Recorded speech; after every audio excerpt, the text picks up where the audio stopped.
जय श्री कृष्ण। 14वां अध्याय भवाटवी का स्पष्टीकरण। ओम नमो भगवती वासुदेवाय। श्री सुखदेव जी कहते हैं, राजन, देहाभिमानी जीवों के द्वारा सत्वादी गुणों के भेद से शुभ, अशुभ और मिश्र 3 प्रकार के कर्म होते रहते हैं। उन कर्मों के द्वारा ही निर्मित नाना प्रकार के शरीरों के साथ होने वाला जो संयोग, वियोग आदि रूप अनादि संसार जीव को प्राप्त होता है, उसके अनुभव के द्वार 6 हैं। मन और 5 ज्ञान इंद्रियां, उनसे विवश होकर यह जीव समूह मार्ग भूलकर भयंकर वन में भटकते हुए धन के लोभी वनिजनों के समान परम समर्थ भगवान विष्णु के आश्रित रहने वाली माया की प्रेरणा से बिहड़ वन के समान दुर्गम मार्ग में पड़कर संसार वन में पहुंच जाता है। वह वन शमशान के समान अत्यंत अशुभ है। इसमें भटकते हुए उसे अपने शरीर से किए हुए कर्मों का फल भोगना पड़ता है। जहां अनेकों विघ्नों के कारण उसे अपने व्यापार में सफलता भी नहीं मिलती, तो भी वह यह श्रम को शांत करने वाले श्री हरि और गुरुदेव के चरणारविंद मकरंद मधु के रसिक भक्त भ्रमरों के मार्ग का अनुसरण नहीं करता। इस संसार वन में मन सहित 6 इंद्रियों ही अपने कर्मों की दृष्टि से डाकुओं के समान है। पुरुष बहुत सा कष्ट उठाकर जो धन कमाता है, उसका उपयोग धर्म में होना चाहिए। वही धर्म यदि साक्षात भगवान परम पुरुष की आराधना के रूप में होता है, तो उसे परलोक में निश्चय का हेतु बतलाया गया है। किंतु जिस मनुष्य का बुद्धि रूप सारथी विवेकहीन होता है और मन वश में नहीं होता, उसके उस धर्मोपयोगी धन को यह मन सहित 6 इंद्रियां देखना, स्पर्श करना, सुनना, स्वाद लेना, सूंघना, संकल्प विकल्प करना और निश्चय करना, इन वृत्तियों के द्वारा गृहस्थोचित विषय भोगों में फंसकर उसी प्रकार लुट जा लेती है जिस प्रकार बेईमान मुखिया का अनुगमन करने वाले व असावधान बनिजारों के दल का धन चोर डाकू लूट ले जाते हैं। यह ही नहीं, उस संसार वन में रहने वाले उसके कुटुंबी भी, जो नाम से तो स्त्री पुत्रादि कहे जाते हैं, किंतु धर्म जिनके साक्षात भेड़िए और गेड़ों के समान होते हैं, उस धर्म लोलुप कुटुंबी के धन को उसकी इच्छा न होने रहने पर भी उसके देखते देखते इस प्रकार छीन ले जाते हैं जैसे भेड़िया गडरियों से सुरक्षित भेड़ों को उठा ले जाता है। जिस प्रकार यदि किसी खेत के बीजों को अग्नि द्वारा जला न दिया जा सका हो, तो प्रतिवर्ष जीतने पर भी खेती के समय आने पर वह फिर झाड़ झंझाड़, लता और तृण आदि से गहन हो जाता है, उसी प्रकार यह गृहस्थाश्रम भी कर्म भूमि है। इसमें भी कर्मों का सर्वथा उच्छेद कभी नहीं होता, क्योंकि यह घर कामनाओं की पिटारी है।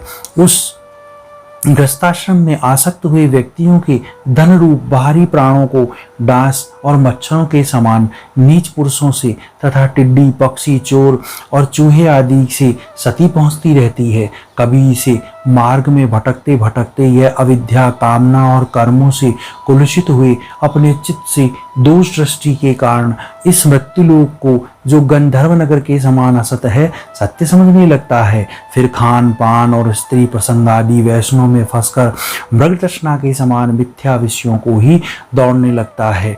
कभी बुद्धि के रजोगुण से प्रभावित होने पर सारे अनर्थों की जड़ अग्नि के मल रूप सोने के ही सुख का साधन समझकर उसे पाने के लिए लालायित होकर इस प्रकार दौड़ धूप करने लगता है जैसे वन में जाड़े से ठिठुरता हुआ पुरुष अग्नि के लिए व्याकुल होकर उन्मुख पिशाच आदि और उस आग समझकर दौड़े। कभी इस शरीर को जीवित रखने वाले घर, अन्न, जल और धन आदि से अभिनिवेश करके इस संसार रमण्य में इधर उधर दौड़ धूप करता रहता है।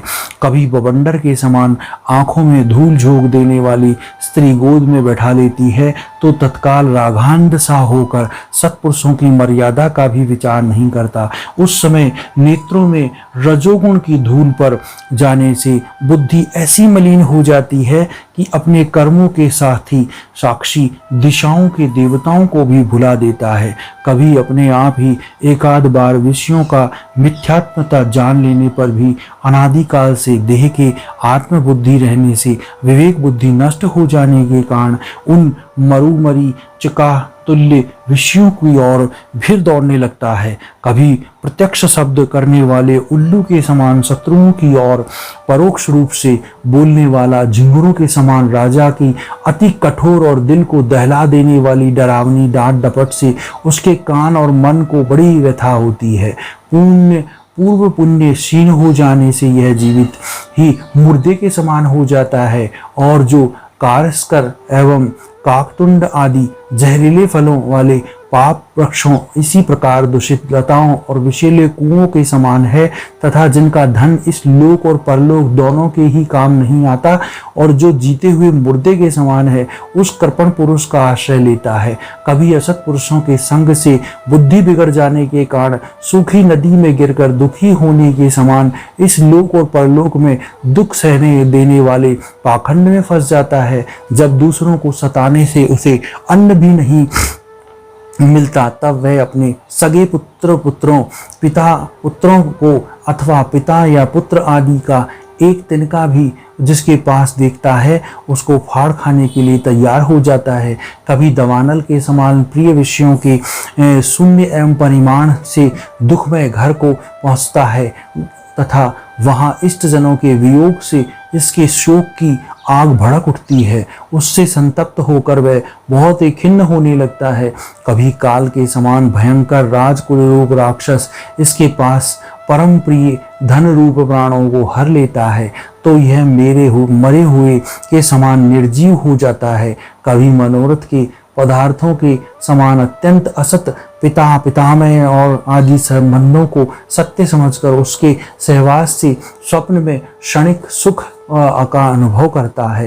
गृहस्थाश्रम के लिए जिस कर्म विधि का महान विस्तार किया गया है, उसका अनुष्ठान किसी पर्वत की कड़ी चढ़ाई के समान ही है।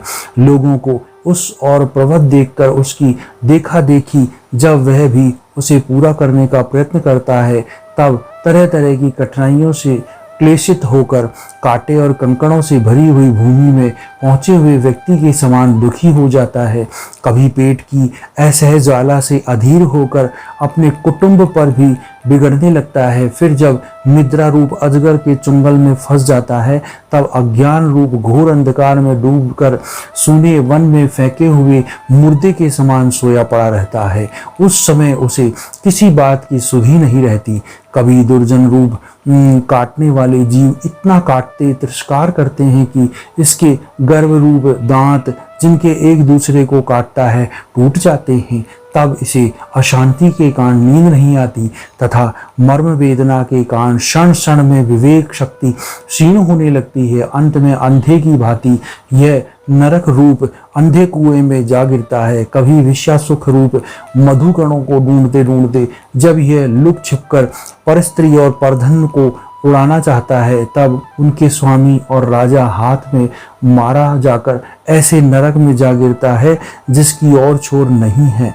उसी से ऐसे कहते हैं कि प्रवृत्ति मार्ग में रहकर किए हुए लौकिक और वैदिक दोनों ही प्रकार के कर्म जीव को संसार की ही प्राप्ति कराने वाले हैं।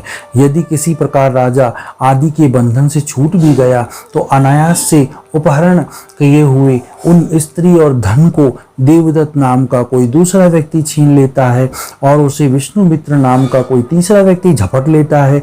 इस प्रकार वह भोग एक पुरुष से दूसरे पुरुष के पास जाते हैं, एक स्थान पर नहीं ठहरते। कभी कभी शीत और वायु आदि अनेकों आदि देविक आदि भौतिक आध्यात्मिक दुखों की स्थिति के निवारण करने में समर्थ न होने पर यह अपार चिंताओं के कारण उदास हो जाता है। कभी परस्पर लेन देन का व्यवहार करने समय किसी दूसरे का थोड़ा सा दमड़ी भर अथवा इससे भी कम धन चुरा लेता है, तो वह बेईमानी के कारण उसे वह ठान बैठता है। और पर राजन, इस मार्ग में पूर्वोक्त विघ्नों के अतिरिक्त सुख दुख राग द्वेष भय अभिमान प्रमाद उन्माद शोक मोह लोभ मत्सर ईर्षा अपमान क्षुधा विपाशा आदि व्याधि जन्म जरा और मृत्यु आदि और भी अनेक विघ्न हैं। किसी समय देव माया रूपिणी स्त्री के बहुपाश में पड़कर विवेकहीन हो जाता है, तब उसी के लिए विहार वन और बनाने की चिंता में ग्रस्त हो जाता है तथा उसी के आश्रित रहने वाले पुत्र पुत्री और अनन्य स्त्रियों के मीठे मीठे बोल चितवन और चेष्टाओं में आसक्त होकर उन्हीं में चित्त फंस जाने से वह इंद्रियों का दास अपार अंधकार में नरकों में गिरता है। काल चक्र साक्षात भगवान विष्णु का आयुध है। वह परमाणु से लेकर दिव्य प्रार्थ पर्यंत क्षण घड़ी आदि अवयवों से युक्त है। वह निरंतर सावधान रहकर घूमता रहता है। जल्दी जल्दी बदलने वाली बाल और यौवन अवस्थाएं भी उसका वेग है। इसके द्वारा वह ब्रह्मा से लेकर शूद्राति शूद्र तरण पर्यंत सभी भूतों का निरंतर संहार करता रहता है। कोई भी उसकी गति में बाधा नहीं डाल सकता। उससे भय मानकर भी जिसका यह कालचक्र निज आयुध है, उन साक्षात भगवान यज्ञ पुरुष की आराधना छोड़कर यह मंदमती मनुष्य पाखंडियों के चक्कर में पड़कर उनके कंक गिद्ध बगुला और बटेर के समान अर्थशास्त्र बहिष्कृत देवताओं का आश्रय लेता है, जिनका केवल वेद ब्रह्म पर अप्रमाणिक आगमों ने ही उल्लेख किया है। यह पाखंडी तो स्वयं ही धोखे में है। जब वह उनकी ठगाई में आकर दुखी हो जाता है तब ब्राह्मणों की शरण लेता है, किंतु उपनयन संस्कार के अनंतर श्रोत स्मार्थ कर्मों से भगवान यज्ञ पुरुष की आराधना करना आदि जो उनका शास्त्रोक्त आचार है वह उसे अच्छा नहीं लगता। इसलिए वेदोक्त आचार के अनुकूल अपने में शुद्धि न होने के कारण यह कर्म शून्य शूद्र कुल में प्रवेश करता है, जिसका स्वभाव वानरों के समान केवल कुटुंब पोषण और स्त्री सेवन करना ही है। वहाँ बिना रोक टोक स्वच्छंद विहार करने से उसकी बुद्धि अत्यंत दीन हो जाती है और एक दूसरे के शुभ मुख देखना और विषय भोगों को में फंसकर उसे अपने मृत्यु काल का भी स्मरण नहीं रहता। वृक्षों के समान जिनका लौकिक सुख ही फल है, उसके घरों में ही सुख मानकर वानरों की भांति स्त्री पुत्रादि में आसक्त होकर यह अपना सारा समय मैथुनादि विषयों के भोगों में ही लगा देता है। इस प्रकार प्रवृत्ति मार्ग में पड़कर सुख दुख भोगता हुआ यह जीव रोग रूपी गृह गुहा में फंसकर उसमें रहने वाले मृत्यु रूप हाथी से डरता रहता है। कभी शीत वायु आदि अनेक प्रकार के आदि देविक आदि भौतिक और आध्यात्मिक दुखों की निवृत्ति करने में जब असफल हो जाता है, तब यह समय अपार विषयों की चिंता में यह खिन्न हो बैठता है। कभी आपस में क्रय विक्रय आदि व्यापार करने पर बहुत कंजूसी करने से इसे थोड़ा सा धन हाथ लग जाता है। कभी धन नष्ट हो जाने से जब इसके पास सोने बैठने खाने आदि की भी कोई सामग्री नहीं रहती, तब अपने अभीष्ट भोग ने मिलने से उसे चोरी आदि बुरे उपायों से पाने का निश्चय करता है। इससे उसे जहाँ तहाँ दूसरों के हाथों से बहुत अपमानित होना पड़ता है। इस प्रकार धन की आसक्ति से परस्पर वैर भाव बढ़ जाने पर भी यह अपने पूर्व वासनाओं से विवश होकर आपस में विवाहादि संबंध करता और छोड़ता रहता है। इस संसार मार्ग में चलने वाला यह जीव अनेक प्रकार के क्लेश और विघ्न बाधाओं से बाधित होकर भी मार्ग में जिस प्रकार आपत्ति आती है अथवा जो कोई मर जाता है उसे जहाँ तहाँ छोड़ देता है और नए जन्मे हुओं के साथ लगा रहता है। कभी किसी के लिए शोक करता है, किसी को दुख देखकर मूर्छित हो जाता है, किसी के वियोग होने से आशंका से भयभीत हो उठता है, किसी से झगड़ने लगता है, कोई आपत्ति आती है तो रोने लगता है, कोई मन को अनुकूल बात हो गई तो प्रसन्नता के मारे फूलता नहीं समाता, कभी गाने लगता है, कभी उन्हें बंधन में भी नहीं हिचकिचाता। साधुजन इसके पास कभी नहीं आते, यह साधुजन से भी सदा वंचित रहता है। इस प्रकार यह निरंतर आगे बढ़ता रहता है। जहाँ से इसकी यात्रा आरंभ हुई है और जिसे इस मार्ग का अंतिम अवधि कहते हैं, उस परमात्मा के पास यह अभी तक नहीं लौटता है। परमात्मा तो योग शास्त्र की भी गति नहीं है। जिन्होंने सब प्रकार के दंड का त्याग कर दिया है वह निवृत्ति प्रायण सत्यंता मुनिजन ही उसे प्राप्त कर सकते हैं। जो दिग्गजों को जीतने वाले और बड़े बड़े यज्ञों का अनुष्ठान करने वाले राजसी हैं, उनकी भी वहां तक की गति नहीं है। वह संग्राम भूमि में शत्रुओं का सामना करके केवल प्राण परित्याग ही कर सकते हैं, और यह मेरी है ऐसा अभिमान करके वे ठाना था, उस पृथ्वी में ही अपना शरीर छोड़कर स्वयं परलोक को चले जाते हैं। इस संसार से वह ही पार नहीं होते। उसका पुण्य कर्म रूप लता का आश्रय लेकर यदि किसी प्रकार यह जीव इन आपत्तियों से अथवा नरक से छुटकारा पा भी जाता है, तो फिर इसी प्रकार संसार मार्ग में भटकता हुआ इस जन समुदाय में मिल जाता है। यही दशा स्वर्ग आदि उधर्व लोगों के जानने वालों की भी है। राजन, राजश्री भरत के विषय में पंडित जन ऐसा कहते हैं, जैसे गरुड़ जी की होड़ कोई मक्खी नहीं कर सकती, उसी प्रकार राजश्री महात्मा भरत के मार्ग पर कोई राजा अन्य मन से भी अनुसरण नहीं कर सकता। उन्होंने पुण्य कीर्ति श्री हरि में अनुरक्त होकर अति मनोरथ स्त्री, पुत्र, मित्र और राज्यादि का युवावस्था में ही विष्टा के समान त्याग कर दिया। दूसरों के लिए तो इन्हें त्यागना बहुत ही कठिन है। उन्होंने अति दुस्तज पृथ्वी, पुत्र, स्वजन, संपत्ति, स्त्री की तथा जिसके लिए बड़े बड़े देवता भी लालायत रहते हैं, किंतु जो स्वयं उनकी दया दृष्टि के लिए उन पर दृष्टिपात करती रहती है, उन लक्ष्मी की भी लेश मात्र इच्छा नहीं की। यह सब उनके लिए उचित ही था, क्योंकि जिन महानुभावों का चित्त भगवान मधुसूदन की सेवा में अनुरक्त हो गया है, उनकी दृष्टि में मोक्ष पद भी अत्यंत तुच्छ है। उन्होंने मृग शरीर छोड़ने की इच्छा होने पर उच्च स्वर से कहा था कि अर्थ की रक्षा करने वाले, धर्मानुष्ठान में निपुण, योग गम्य, सांख्य के प्रतिपाद्य, प्रकृति के अधीश्वर, यज्ञ मूर्ति, सर्वंतरयामी श्री हरि को नमस्कार है।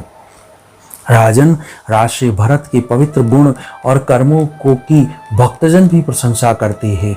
उनका यह चरित्र बड़ा कल्याणकारी, आयु और धन की वृद्धि कराने वाला है, लोक में सुयश बढ़ाने वाला और अंत में स्वर्ग और मोक्ष की प्राप्ति कराने वाला।